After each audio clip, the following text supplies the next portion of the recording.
నమస్తే అండి. తెలుగు ప్రజలకు మొన్నటిదాకా చెల్లె లిక్కర్ స్కామ్లో కవితక్క తిహార్ జైల్లో 6 నెలలు ఉంది. ఇప్పుడు అన్న చెల్లె జైలుకు పోయేటప్పుడు కేటీఆర్ మరి అన్న అంటే కేటీఆర్ దగ్గరికి ధైర్యంగా ఉండి నేను చూసుకుంటాన్నాడు. నేను చూసుకోవాలి 6 నెలలు తిహార్ జైల్లో చిప్పకూడు తిని వచ్చింది. ఇప్పుడు మళ్ళీ అన్న వంత వచ్చింది. అన్న 6 నెలలు పోతాడా మరి 6 సంవత్సరాలు పోతాడా తెలియదు.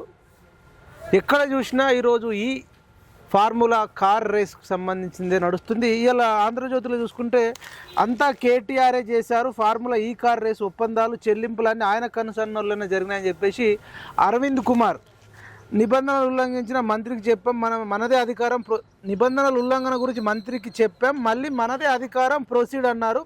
ప్రభుత్వ అధికారిగా మంత్రి చెప్పినట్లు చేశానని చెప్పేసి అరవింద్ కుమార్ చెప్పడం జరిగింది ఏసీబీ విచారణలో. దీనిపైన మాట్లాడదాం. మరి అరవింద్ కుమార్ చెప్పేది నిజమా లేకపోతే అధికారులే కొట్టేమని చెప్పిస్తుర్రా, ఇంకా అనేక విషయాల మీద మాట్లాడదాం. అన్న నమస్తే. శంకర్ అన్న నమస్తేనే. చెప్పండి అన్న, ఏంది ఇప్పుడు అరవింద్ కుమార్ తప్పించుకొని పాపం కేటీఆర్నే బదనాం చేసే ప్రయత్నం చేస్తుర్రా లేకపోతే నిజంగా తప్పు చేసి ఉంటాడా? మీరంతా ఈ 10 ఏళ్లలో గమనిస్తే మీకేమనిపిస్తుంది? గతంలో ఏం జరిగింది? రాజశేఖర రెడ్డి ప్రభుత్వంలో స్వామి భక్తి స్వభక్తి అనుకున్నారు. ఏమైంది? శ్రీలక్ష్మి జైలుకు పోయింది. చాలా ఐఏఎస్ ఆఫీసర్లే జైల్లోకి అయినరు. ఇప్పుడు ఈడ కూడా అంతే కదా. ఏదో అంటారు కదా, తన బుద్ధి మంచిదైతే వేష కుంపలు ఎట్లా గడుస్తాయి అన్నట్టు తన బుద్ధి మంచిది కావాలి కదా. అందుకే కుటుంబం అన్నాం కదా. కుటుంబ పార్టీల కథంతా ఇంతే ఉంటుంది. ఎందుకంటే పిల్లలు ఉన్నోనికి స్వార్థం ఎక్కువ ఉంటుంది. వాళ్ళని ఎట్లా తీర్చిదిద్దాలి, వాళ్ళకి ఏం కొని పెట్టాలి, ఎట్లా ఆస్తులు సంపాదించి పెట్టాలి, ఇవన్నీ ఉంటాయి. చాలా మంది సన్యాసులు అని తిడతారు. సన్నాసులు ఈ సన్యాసులు అని తిడతారు. అరే వానికి కాలికున్న సిరి మీ ముఖానికి ఉంటుందా? కేటీఆర్ మంచోడు కాదంటారా? నేనేమంటున్నా, ఇప్పుడు లొట్టపీస్ కేసు అంటున్నారు అన్న. లొట్టపీస్ ముఖ్యమంత్రి అంటుండు. ఇది ఈయన కూడా మరి అయ్యే లెక్క కొడుకు ఏమన్నా వీళ్ళు పెట్టిన లిక్కర్ షాపులలో దాగిచ్చిండ్రేమో. సెల్లి ఒకటి మాట్లాడుతుంది, అన్న ఒకటి మాట్లాడతాడు, అయ్యి ఒకటి మాట్లాడతారు. ఇక బక్కపల్సని బాపు ఒక్కడు మిగిలిపోయిండు. ఓ చెల్లె లిక్కర్ స్కామ్ ఇరికింది, అన్న ఈ చక్కెర స్కామ్ ఇరికిండు. చక్కెరలు కొట్టుడు ఈ చక్కెర స్కామ్లో లొటబీస్ కేసు ఏందా? అవసరమైతే నిన్ను నిరూపించుకో, నీకు అవకాశం ఇస్తుంది కోర్టు, నీకు బెయిల్ ఇస్తుంది. నువ్వు ప్రూవ్ చేసుకో. ప్రూవ్ చేసుకునేది లేదు, ఏం లేదు. లోటపీస్ కేసు, లోటపీస్ ముఖ్యమంత్రి అంటే మరి నేను మీ అయ్యి ఉన్నప్పుడు గట్లనే మాట్లాడినరా? లోటపీస్ కేసు, లోటపీస్ ముఖ్యమంత్రి అన్నారా? చాలా మంది తీసుకుపోయి లోపల పెట్టిండు కదా అన్యాయంగా, అక్రమంగా. ఆ పాపాలే మీకు సుడిగుండాలు అవుతున్నాయి. ఆ సుడిగుండాలలో ఇప్పుడు మీరు సుడులు తిరుగుతుండ్రు. ఇప్పుడు కేటీఆర్ను విచారించేటప్పుడు లాయర్ ఉండాలి అని చెప్పేసి ఆయన అంటుండు. ఎందుకు లాయరు? అవినీతి పరునికి లాయర్ ఏంది? నువ్వు మంచోని శుద్ధపూస అయితే వాళ్ళు ఇన్వెస్టిగేషన్ చేస్తారు, అది ప్రూవ్ చేసుకొని రా. ఎందుకు లాగ్ ఏమన్నా అడుగుతుంది ఏంది? అంతే, 3rd డిగ్రీ ఏమైనా పెడతారని. అదే కోర్టు అన్నదండి మాట. 3rd డిగ్రీ వాడతారని కేటీఆర్ భయపడుతున్నారేమో. కనుచూపు మేరలో న్యాయవాదిని కూర్చుండబెట్టండి హైకోర్టు అని ఉంది. మనిషి కనబడేలా మాటలు వినిపించినంత దూరంలో లాయర్ కూర్చోవాలని స్పష్టం చేసిందని చెప్పేసి కోర్టు ఇచ్చింది. నాకు అసలు విచిత్రం కాదు. ఒక ఇన్వెస్టిగేషన్ లో థర్డ్ పార్టీ ఎంటర్ అయితే ఇంటరప్షన్ ఉండదా? ఏందో జరిగింది చెప్పు. టెండరు అసలు నువ్వు మంత్రిగా ఉన్న శాఖల టెండర్ లేకుండా, నేను ఇంతకుముందు కూడా అడిగిన, ₹1,00,000 టెండర్ వేయాలన్నా ఖచ్చితంగా ఈ ప్రొక్యూర్లో పిలవాలి. ఈ ప్రొక్యూర్ లేకుండా డైరెక్ట్ ఇచ్చేసిండా? డైరెక్ట్ ఎట్లా ఇస్తావు? గ్రీన్ కో డైరెక్ట్ ఎట్లా ఇస్తావు? ఏం సంబంధం నీకు? నేను ఇదొక్కటే అడుగుతున్నా. నువ్వు ఇచ్చినట్టే అంత పెద్ద అన్ని కోట్ల రూపాయల అది దేశంలో ప్రతిష్టాత్మకంగా జరిగింది కదా, తెలంగాణలో ప్రతిష్టాత్మకమైన అవినీతి కదా. మరి అవినీతి టెండర్కి ఎందుకు నీకు టెండర్ లేదు? అది వితౌట్ టెండర్ ఇచ్చిన ఈ ప్రొక్యూర్ లో పిలవాలేను దేశవ్యాప్తంగా. వితౌట్ టెండర్ ఒకటి, రెండోది ఆర్థిక మండలి ఆమోదం కూడా లేదంటున్నారు. మరి ఫారెన్ కంపెనీలకు వెళ్ళి ఇచ్చేటప్పుడు నీకు రిజర్వ్ బ్యాంక్ నుంచి పర్మిషన్ ఉండాలి కదా. పర్మిషన్ లేకుండా నువ్వు ఇండియన్ రూపీని నువ్వు ఫారెన్ కరెన్సీ ఎట్లా మారుస్తావు? ఎట్లా పోయినాయి ఆడికి? సమాధానాలు గవే అడుగుతుండ్రు కదా, ప్రజలు అడుగుతుండ్రు, ప్రభుత్వం అడుగుతుంది. చెప్పాలేను మా పైసలు కదా, నీ కావు కదా. నేను 55 కోట్లు ఊరికే మీ తాత జాగిరా, నువ్వేమన్నా దురల రాజ్యమా? ఇదేమన్నా ప్రజాస్వామ్యం కదా, మూడోసారి అధికారం వస్తాను. ప్రజాస్వామ్యం కదా ఇది.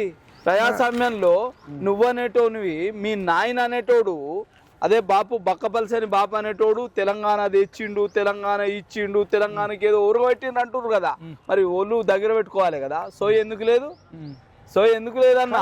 తెలంగాణ తీసుకొచ్చినటువంటి కేసీఆర్ కొడుకుని ఇట్లా బాధ పెట్టుడు కరెక్ట్ అంటారా? అంటే కేసీఆర్ కొడుకు ఏమన్నా చట్టానికి అతీతమా? అంతేనా? చట్టానికి అతీతమా ఏదో అన్నట్టుంది. ఏదో సంతానం కోసం సప్త సముద్రాలు పోతే ఉప్పు నీళ్లు తాగి ఉన్నది ఊడిపోయిందంట.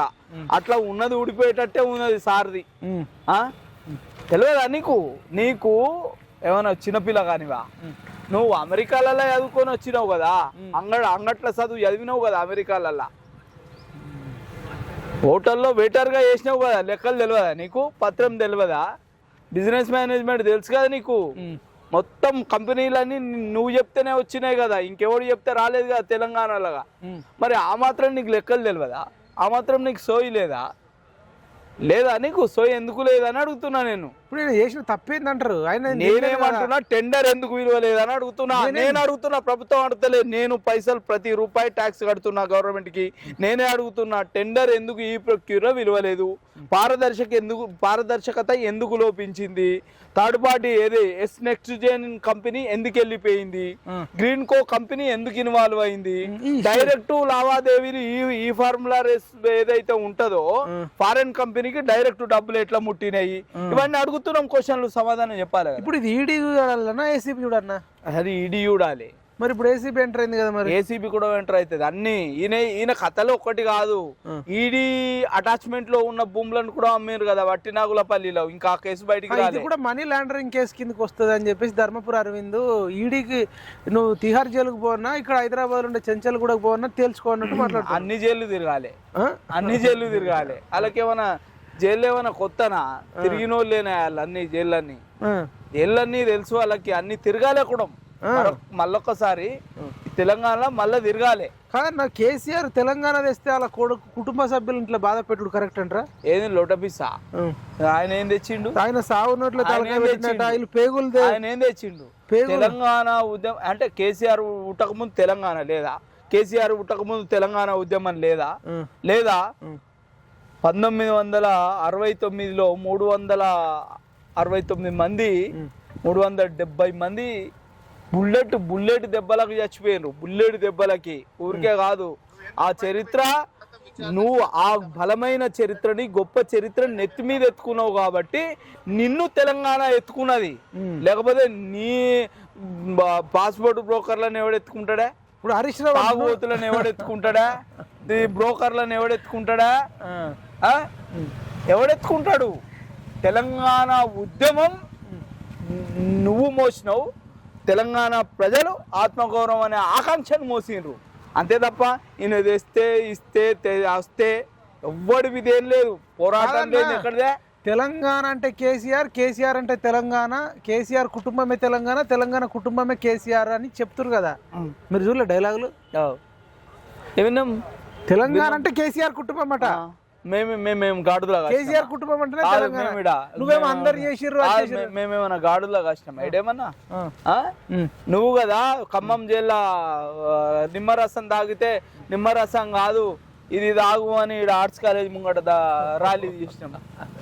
కానీ ఇప్పటిదాకా కేసీఆర్ అసలు మళ్ళీ కదా చరిత్ర అయితే పుటలకి లేడో పోదు కదా.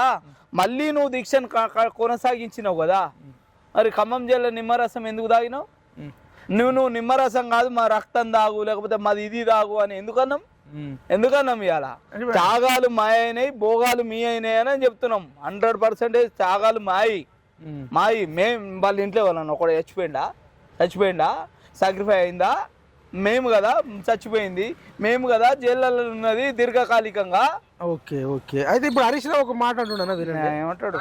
ప్రభుత్వం యొక్క తప్పిదాలను కప్పిపుచ్చుకుంటానను మమ్మల్ని మానసికంగా బలహీనపరుస్తానని అనుకుంటా ఉన్నారు. కానీ మేము మరింత బలంగా పోరాటం తప్ప ఎట్టి పరిస్థితుల్లో నీ అక్రమాలను గాని నీ 6 గ్యారెంటీల అమలుపై నిన్ను ప్రశ్నించడానికే చెప్పింది హైకోర్టు. ఇది అక్రమ కేసు, దీని విచారణ నిలుపుదల చేయాలని చెప్పి బీఆర్ఎస్ పార్టీ తరఫున మేము కోర్టుకు వెళ్ళాం. కోర్టేమి కేసును నిర్ధారించలేదు, ఇది తప్పు జరిగిందని చెప్పింది కానీ శిక్ష వేసింది కాదు. కేవలం విచారణ కొనసాగించడానికి మాత్రమే ఈ రోజు కోర్టు అనుమతి ఇచ్చింది. అసలు అవినీతే జరగలేదు. రాష్ట్ర ప్రభుత్వం నుంచి 1 రూపాయి కూడా గ్రీన్ కో కంపెనీకి చెల్లించలేదు. అక్కడ ఇప్పుడు అసలు 1 రూపాయి ఇవ్వలేమంటారు, మీరేంత ఇష్టం వచ్చినట్టు చెప్తారు. వీళ్ళు శుద్ధ పూసే అయితే కోర్టుకోడు ఎందుకోడు, కోర్టుకి ఎందుకోడు, డైరెక్ట్ హాజరై సుధపూస లెక్క బయటికి రావాలి. కడిగిన ముత్యం జరగలేదు, రూపాయి ఇయ్యలేదు గ్రీన్ కో కంపెనీకి అంటున్నారు. మరి గ్రీన్ కో కంపెనీ ఇళ్ళకి ఎందుకు 41 కోట్లు డిపాజిట్ చేసింది ఎలక్ట్రోల్ బాండ్ల రూపేనా? వీళ్ళకి ఎందుకు ఇచ్చింది 41 కోట్లు? బీఆర్ఎస్ పార్టీకి ఎందుకు ఇచ్చింది? ఇష్టం తన పార్టీ చేస్తున్న సేవలను చూసి ఇచ్చింది. మరి 2 రోజులలో పుట్టిన కంపెనీకి ఎట్లా పైసలు 2 రోజులలో పుట్టిన కంపెనీకి ఎట్లా టెండర్లు ఇస్తారు, ఎట్లా పైసలు ఇస్తారు పార్టీకి? ఇప్పుడు ఎట్లా చూస్తారు? ఇప్పుడు అంతా కేటీఆర్ నీకు ఇది నాకు అది అన్నట్టుగా చూస్తా నేను. నీకు ఇది నాకు అది, లేకపోతే ఏందన్నట్టు ఇది కాదు. ఇప్పుడు నాకు విచిత్రం అనిపిస్తుంది, అంతా కేటీఆర్ చేసిండ్రని మన అరవింద్ అంటున్నాడు. అవును, ఆయన అప్రూవర్ గా మారితేనే కదా ఆయన బతికేది, లేకపోతే ఈయన ఏవట్టి ఆయన ఇరుకుంటుడు కదా అరవింద్ కుమారు. ఇప్పుడు పోయేది పోక, వీళ్ళు పోయేది పోక వాళ్ళని వేసుకొని పోతున్నారు. నేను అదే చెప్తున్నా, ఐఏఎస్ ఐపీఎస్ఆర్లు అంటే ఈ దేశంలో ఒక గౌరవం ఉంది.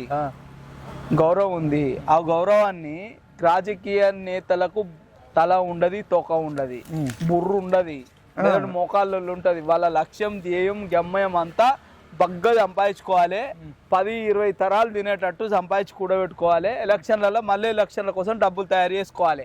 ఇది తప్ప వాళ్ళ దగ్గర ఏమి ఉండదు. మరి బాధ్యతాయుతంగా ఇవాళ ఐఏఎస్లు ఐపీఎస్లు అనేది బాధ్యతాయుతంగా ఉండి ప్రజలకు సేవను అందించాల్సిన పొజిషన్ లో ఉండి బుర్ర తక్కువ రాజకీయ నాయకుల మాటలిని ఇలా మీరు కేసులలో ఇరిగితే మీరు ఇబ్బంది పడుతున్నారు, మీ కుటుంబాలు ఇబ్బంది పడుతున్నాయి కదా. మీకు ఇచ్చే మరొక మనిషి కూడు గూడు గుడ్డ చెదిన పని అన్నట్టు ఏదైతే ఉందో మీకు జీతం ఇస్తుండ్రు. మీరు పేదల లెక్క కాదు, ఇవి అడుక్కునేటోళ్ళు కాదు, వాటిని ఫెసిలిటేట్ చేసేటోళ్ళు మీరు. ఇవాళ మీ జీతము రాజకీయ నాయకులతో సమానంగా జీతం ఉన్నది. ఇంకేం కావాలి మీకు అన్ని రకాల గవర్నమెంట్ ఫెసిలిటేట్ చేసిన తర్వాత ఇదేం పోయే కాలం? మీకు రాజకీయ నాయకుడు చెప్తే ఏది పడితే అది చెప్తే ఇంటే గిట్లనే ఉంటది. గిట్లనే క్వశ్చన్ ఏంటంటే, అరవింద్ కుమార్ ఏమో అప్రూవల్ కుమార్ అంతా కేటీఆర్ చేసినట్టు, కేటీఆర్ కూడా అవును నేనే ఇచ్చిందని చెప్పిండు. హరీష్ రావు అంటుండే అసలు మేము ఇయ్యలేదు 1 రూపాయి గ్రీన్ కో కంపెనీకి అంటుండే. ఇప్పుడు హరీష్ రావు మాట నమ్మన్నా? వాళ్ళకే పొంతన లేదు.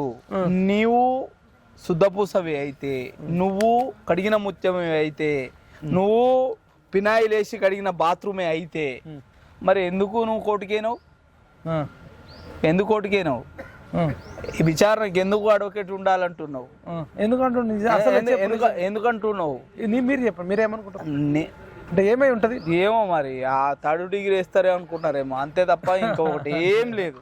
నేనేమంటున్నా, మీరు మీ అవినీతిని ఒప్పుకోండి. అరవింద్ కుమార్ ఒప్పుకున్నాడు కదా, అప్రూవర్ గా మారింది కదా. మీరు మీ అవినీతిని ఒప్పుకొని ప్రజలకు క్షమాపణ చెప్పుకోండి. తెలంగాణ ప్రజలకు క్షమాపణ చెప్పాలి, మీరు మీ కుటుంబం. ఎలా అయిపోయింది, చెల్లి అయిపోయింది, లిక్కర్ దందాల చక్కర కొట్టింది, తర్వాత ఇవాళ అన్న ఫార్ములా ఈవెన్ రేస్ లో ఇరుక్కపోయిండు. తర్వాత ఇక ఒక అయ్య బాకీ ఉన్నాడు, అయ్యను బావ బాకీ ఉన్నాడు. మేము అడుగుతున్నాం, ఇవాళ మీ అయ్య సొత్తో, మీ అవ్వ సొత్తో, మీ తాత జాగిరో కాదు, ఇలా ఎందుకు కాళేశ్వరం అనేది నెర్రలు కొట్టిందో చెప్పాలి. తెలంగాణ ప్రజలకు నెక్స్ట్ మీదే నెర్రలు కొట్టిన కాడికే వస్తుంది. మీ తాత జాగిరా దేనికి పెరగది? ఈ ప్రాజెక్టు పనులకే పెరుగుతుంది, ప్రాజెక్టు వ్యయాలు పెరుగుతాయి. ఎట్లా పెరుగుతాయి? నిర్ణీత కాలంలో పూర్తి ఎందుకు చేయరు? నిర్ణీత కాలంలో పనులు ఎందుకు పూర్తి కావు? సంవత్సరం ఇచ్చే కాడ 2 సంవత్సరాలు పెట్టుకో ప్రాజెక్టు లిమిటేషన్.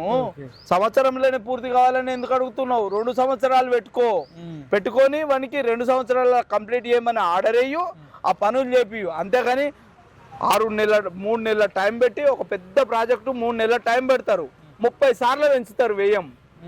మీ మీ మీ మీ ఇంటికి ఏమైనా కాసినాయా చెట్లు పైసలు ప్రాజెక్టు వ్యయం పెంచడానికి? ఓకే, మాయి కదా పైసలు. అయినప్పటికీ మళ్ళీ పర్రెలు వాసినాయి. అంత పెద్ద ప్రతిష్టాత్మక నిర్మించదలుచుకున్న కాళేశ్వరం ప్రాజెక్టు నెర్రలు వాసినాయి. అయ్యో ఇంతంత పన్ను ఊడిపోతే పన్నుకు దెబ్బ తాకుతుంది, దెబ్బ తాకినంత మాత్రాన అయిపోతుందా అంటుండు. ఎవడన్నా బుర్ర తక్కువడు ఇసుక మీద ఎవడన్నా ప్రాజెక్టు కడతాడా? ఆ మాత్రం జ్ఞానం లేకుండా నువ్వేమన్నా నేనే ఇంజనీర్ అయ్యా మీ నాయన వీళ్ళ నాయన అదే మాజీ మా ముఖ్యమంత్రి ఏమంటాడంటే నేనే ఇంజనీర్ అయి చెమట రక్తం పోయింది అంటాడు.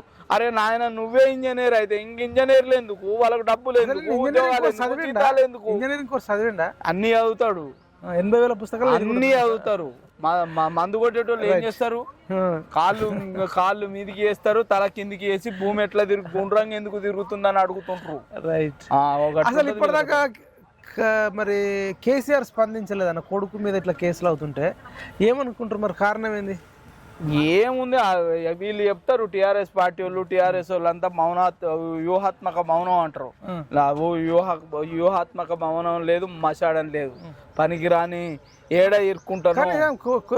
క్షమాపణ కూడా చెప్తలేడు తెలంగాణ ప్రజల కేసీఆర్. అయ్యో చెప్పాలి, బరాబరి చెప్పాలి. మేము దోచింది తెలంగాణను దోచినామని ఒప్పుకొని అప్రూవర్ గా మారాలి, ఉన్న ఆస్తులన్నీ ప్రజలకు వంచాలి. అప్పుడు తెలంగాణ ప్రజలు క్షమిస్తారు. ఎప్పుడు క్షమిస్తారు? ఉన్న ఆస్తులన్నీ నువ్వు చేసిన అవినీతి అంతా బయట వంచినాడు బరాబర్ క్షమిస్తారు. కాబట్టి ప్రతి ఒక్కరు విచారణను ఎదుర్కోవాల్సిందే. అది ప్రజల సొమ్ము. ఇలా రేవంత్ రెడ్డి ఇంట్లో సొమ్ము కాదు అది. రేవంత్ రెడ్డి ఏదో చేస్తుండని చెప్పడానికి రేవంత్ రెడ్డి సొమ్ము కాదు అది. బాధ్యతాయుతమైన ప్రభుత్వం ఉన్నప్పుడు ఖచ్చితంగా విచారణని ఎదుర్కోవాల్సిందే. అగ్నిగుండం చేస్తాం అంటుంది కవిత. మా అన్నను అరెస్ట్ చేస్తే రాష్ట్రం అగ్నిగుండం అవుతుంది, భయపడే రక్తం కాదు భయపెట్టే రక్తము అని చెప్తుంది. నేను మొన్ననే అంటే కదా, నేను భయపట్టే రక్తం కాదా, బారులో పెగ్గేం కాదు, లేకపోతే మగ్గేం కాదు, అది కొట్టొచ్చినట్టు ఉన్నారు. అందుకనే అట్లా మాట్లాడుతుండ్రు. అవన్నీ బంద్ చేయాలి. రైట్.